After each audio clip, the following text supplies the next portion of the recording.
பொதுவாக இறைவனை பாடுகிற போது என்னுடைய தாய், என்னுடைய தந்தை என்று பாடுகிற மரபு உண்டு.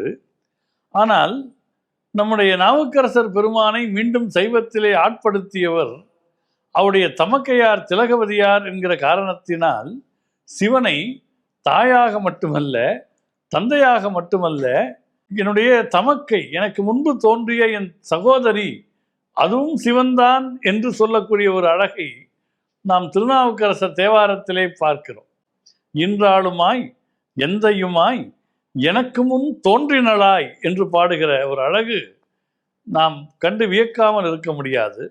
அதுபோல் ஒரு மனிதனுக்கு கடவுள் கொடுத்த உறவுகள் அவையெல்லாம் கூட இறைவனுடைய கருணையால் விளைந்தவை, அவையும் சிவ வடிவமானவை என்கிற சிந்தனையை ரொம்ப அழகாக நமக்கு பதிய வைக்கிறார் நாவுக்கரசர். இன்றைக்கு உறவுகள் மத்தியில் ஏற்படக்கூடிய இடைவெளியை மாற்றி அமைக்கக்கூடிய பார்வையை இந்த பாடல் நமக்கு தரும் என்று நமக்கு உறுதியாக சொல்ல முடிகிறது. அவர் என்ன சொல்லுகிறார் என்றால், இது ரொம்ப ஒரு அருமையான பாட்டு.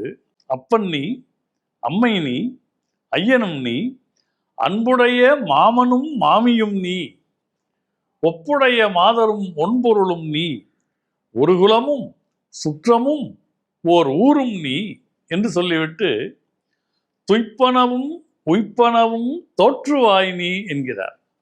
நான் உலகத்திலே மகிழ்ந்து அனுபவிக்கக்கூடிய பொருட்கள் துய்ப்பன.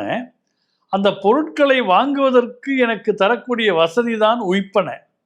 துய்ப்பனவும் உய்ப்பனவும் தோற்றுவாய் நீ, துணையாய் என் நெஞ்சம் துறப்பிப்பாய் நீ.